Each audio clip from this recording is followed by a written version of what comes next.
Everybody deemed him to be a loser. His own girlfriend dumped him. Enough, okay? Steve handles the rent, so you can feed your crap to him. He was failure in all regard until that one day when everything took a sharp turn, making him one of the most powerful men in American history. Next week, I'm gonna need 20 pills. Next week, you can go fuck yourself. Welcome back to Paramount Recapped. I don't have many subscribers, but your single comment is a ray of hope to motivate me. Our story kicks off with Eddie Mora, a dude living in New York who's trying and failing to write a book. His life's a complete mess. No real plans, no real achievements, and honestly, his girlfriend Lindy gets tired of his whole vibe and dumps him. She tells him he's got no drive and basically needs to get his act together. Feeling all kinds of lost, Eddie bumps into Vernon, who happens to be the brother of his ex-wife, Melissa. Vernon's curious about what Eddie's been up to. Eddie admits he's hitting a wall with his book project. That's when Vernon lets him in on a little secret, a new experimental drug called NZT. Vernon swears it'll unlock Eddie's brain power and help him focus like never before. At first, Eddie's super skeptical. He asks a bunch of questions, and Vernon explains that NZT was cooked up by some brainiac scientists who wanted to activate parts of the brain that usually just sit there doing nothing. Eddie's not too sure about taking mystery pills from a sketchy dude, but before he heads back to his dingy apartment, he pockets one for later. When he gets home, his landlord is waiting for him, yelling about overdue rent. Feeling trapped, Eddie pops the pill. Boom! Almost immediately it kicks in. He can feel his mind sharpening. He cools down his angry landlady, helps her finish a complicated law school paper like it's nothing, and even ends up hooking up with her. Crazy, right? He goes back to his place afterward, and the drug's still doing its magic. For the first time in forever, he sees all the junk and chaos around him and actually wants to clean it up. His brain feels clear, sharp, like he finally knows what he's supposed to be doing with his life. He spent the whole night tidying up his apartment, getting organized, and banging out a huge chunk of his book. By morning, the magic has worn off, but guess what? The book pages are still there. Proof he wasn't just imagining it all. Feeling pretty good, he takes the pages to his editor and asks her to check them out. She reads it and absolutely loves it. Feeling like he's onto something big, Eddie decides he needs to get more of that wonder drug. He meets up with Vernon again, begging for more. Vernon says he'll hook him up, but only if Eddie does a few errands for him first. Eddie agrees, but when he comes back, he finds the place wrecked, and Vernon lying there, murdered. Freaking out, Eddie calls 911. While waiting for the cops, he guesses that someone must have killed Vernon to steal the stash of NZT. Thinking fast, Eddie searches the place and manages to find the hidden supply before the police arrive. The cops grill him at the station, but Eddie keeps his cool and doesn't mention the drugs. During the questioning, he gets a call from Melissa. She sounds worried and asks if Vernon had given him anything, but Eddie lies and says no. After the police let him go, Eddie walks away with Vernon's cash and a decent amount of NZD pills. Now he starts popping one pill every single day, and man, it changes everything. He becomes a machine, finishing his book, learning new languages, picking up crazy skills like playing piano, and remembering everything he ever read or saw. He turns from this awkward, forgettable guy into someone people are drawn to instantly. He's confident, smooth, and full of knowledge, a total showstopper at parties and meetings. Eddie starts making friends easily, including a guy named Kevin who offers him a sweet job at his company. But Eddie has bigger dreams. He figures he can make some serious cash by jumping into the stock market. Only problem is, he needs some startup money. That's when he meets Gennady, a shady loan shark who agrees to lend him some cash, but warns him to pay it back, or else. Using the borrowed money, Eddie dives into the stock market and kills it. In just 4 days, he turns a few thousand into $2 million. Everyone around him starts noticing. Suddenly, he's getting offers left and right, but he sticks with Kevin's company. Kevin later tells Eddie there's a huge opportunity coming up, a meeting with one of the biggest names in business, Carl Van Loon. Kevin wants Eddie there to impress him. Meanwhile, Eddie reconnects with Lindy. She's totally blown away by his new confidence and the way he's turned his life around. They end up getting back together. But not everything's sunshine and rainbows. Eddie notices a strange guy tailing him around town. Someone's clearly watching him, and it gives him the creeps. At the meeting with Carl Van Loon, Eddie absolutely kills it, dazzling everyone with his genius insights. Carl's super impressed and asks Eddie to do a deep dive on a possible company merger with a guy named Hank Atwood. Eddie's stoked. This is just the beginning for him. But soon after that high, things start to go south. While walking around the city, Eddie suddenly blanks out, total memory loss. One minute he's on one street, the next he's somewhere else entirely, no idea how he got there. He even ends up brawling with a gang of thugs, but thanks to the drug's effects, he remembers all sorts of random self-defense moves and manages to fight them off like a pro. Later, he winds up at a club, meets a woman, and hooks up with her. But when he wakes up the next morning, he's got zero memory of the night before. He calls it a time skip and brushes it off at first. Kevin calls him, reminding him about the important meeting with Carl. Eddie drags himself over there, but his head's a mess. During the meeting, Eddie notices a news report on TV about a woman who was murdered at a hotel. The kicker? It's the same woman he was with the night before. Eddie starts spiraling, wondering if he somehow killed her during his blackout. Rattled, he rushes home, trying to piece things together, but it's all a blur. That's when Melissa calls again. She asks, one more time, if Vernon had given him something. When Eddie keeps dodging the question, she flat out warns him, stop taking it, because it's dangerous. Now realizing Melissa knows exactly what NZT is, Eddie invites her to meet up for a real conversation. While waiting for her, Eddie flips through Vernon's old notebook and finds the contact info of a few other people Vernon used to sell NZT to. Out of curiosity and paranoia, he starts calling them one by one. And what he finds freaks him out. Most of them are either dead or seriously messed up. Before he can even process that info, the creepy guy in the trench coat starts chasing him again.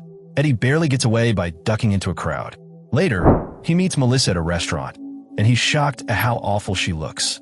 She's pale, shaky, like she's aged years in just a few months. She brings up the drug and casually admits she used it too. Apparently, it worked wonders for her just like it did for Eddie. But when she quit taking it, her body went downhill fast. Eddie instantly freaks out, stressing hard because he's been popping those pills like candy. She tries to cool him down, saying maybe the company fixed the problems in newer batches. Eddie admits he quit cold turkey just recently, and she quickly warns him that he should have eased off slowly or else things could get ugly health-wise. Trying to figure things out, Eddie asks her if she knows anything about the people who made the drug. She just shrugs it off, no idea. Right in the middle of this, Ginny storms back demanding his cash and starts a fight with Eddie. During their heated, shouting match, Ginny catches a glimpse of the pill in Eddie's hand, snatches it, and swallows it without thinking twice before storming out. Meanwhile, Eddie's starting to spiral. He stumbles over to Lindy, who's immediately alarmed seeing him in such rough shape. She wants to rush him to the hospital, but Eddie insists on staying put and instead spills everything to her about NZT, the magic pill. Desperate, he begs Lindy to swing by his apartment and grab his stash. She agrees, but unfortunately, the same shady guy who's been following Eddie now starts tailing her. Lindy tries to get help from a couple of random passersby, but the stalker straight up stabs both of them and keeps chasing her down. Managing to duck into a hiding spot, Lindy quickly calls Eddie, totally panicked. She doesn't know what to do next. Eddie, thinking on his feet, tells her to just take one of the pills. It'll boost her brain power enough to outsmart the guy. Reluctantly, Lindy pops a pill because honestly, she's out of options. Like magic, the pill kicks in, and suddenly Lindy's thinking a mile a minute. She manages to give the guy the slip and makes it back to her office, handing over the pill stashed to Eddie. The next morning, Eddie apologizes for dragging her into all that madness. Lindy, still rattled, talks about how crazy the pill made her feel. She admits she did things she never thought possible under its influence. But she's also genuinely scared for Eddie, begging him to quit before the drug completely ruins him. Eddie, being Eddie, assures her he's already planning his exit, but not before securing a future for both of them. Later, Ginny shows up again, demanding more pills. Eddie hands over a few to keep him quiet for a little while, and even beefs up his personal security. Meanwhile, Eddie dives deeper into the business world. He partners up with Carl on a major merger project and secretly hires a scientist to figure out how to reverse engineer NZT so he can have an endless supply. On top of that, Eddie starts tweaking his lifestyle, carefully managing his dosage, eating super clean, to keep the drug's nasty side effects and blackouts at bay. A few days pass, and that same nosy police officer pays Eddie a visit. Turns out, witnesses from that messy hotel murder are pointing fingers at Eddie. The cop clearly suspects something's off and grills him hard, but Eddie manages to play it cool and dodge the heat. Still, Eddie realizes he's got serious memory gaps about that night, so he hires a high-powered lawyer to cover his tracks, not wanting any of his new business buddies to smell trouble. Business-wise, Eddie keeps killing it. He attends another big meeting to finalize the merger. Everything seems great, but both Carl and Eddie notice Atwood, another major player, looking weird, like something's seriously wrong with the guy. After the merger goes through, Carl offers Eddie a permanent gig working on long-term projects. Eddie accepts, but can't shake the feeling that danger is lurking around the corner. And he's right. That night, someone breaks into Eddie's hotel room looking for NZT. Freaked out, Eddie relocates to a secure penthouse, complete with top-tier security. Still, the trouble doesn't stop. Jindy corners him again, demanding more pills and threatening to spill the beans to everyone Eddie works with. Soon after, Atwood bails on an important meeting. His wife shows up instead, telling everyone he's seriously ill. As she leaves, Eddie spots the guy who had been following him. Turns out it's Atwood's bodyguard. That's when it clicks. Atwood had been using NZD too. Later, Eddie gets dragged into a police lineup. During the chaos, his attorney sneaks off and steals Eddie's entire pill stash, though Eddie doesn't realize it immediately. When he meets with Carl again, Carl drops the bombshell. Someone leaked news about the merger. Carl accuses Eddie of being behind it, but Eddie denies it. Feeling something's off, Eddie goes for his pills, only to discover they're missing. Still, he forces himself to push through another meeting. Right after, he gets a horrifying package, a box containing the chopped-off hands of his bodyguard. Panicking, Eddie races back to his place, only to walk right into Jindy ransacking it, looking for the rest of the NZT supply. At this point, Eddie's so desperate that he almost ends it all himself, thinking death would be better than what's coming. But something in him snaps. Instead of giving up, he decides to go down swinging. He digs out his very last pill to face off against Jindy and his goons. Problem is, he gets ambushed and drops it. Meanwhile, Jindy jabs himself with a hypodermic needle full of NZT, boasting that injecting it straight into his bloodstream makes it even more powerful and reduces side effects. He plans on torturing Eddie to extract all his secrets about the drug. But Eddie, fueled by adrenaline and desperation, manages to kill Jindy and his crew. Elsewhere, Atwood succumbs to his illness and dies. Eddie visits the hospital and tells Atwood's man that the stolen stash was never delivered to Atwood before he passed. The guy, feeling a sense of loyalty, agrees to help Eddie track down the missing pills.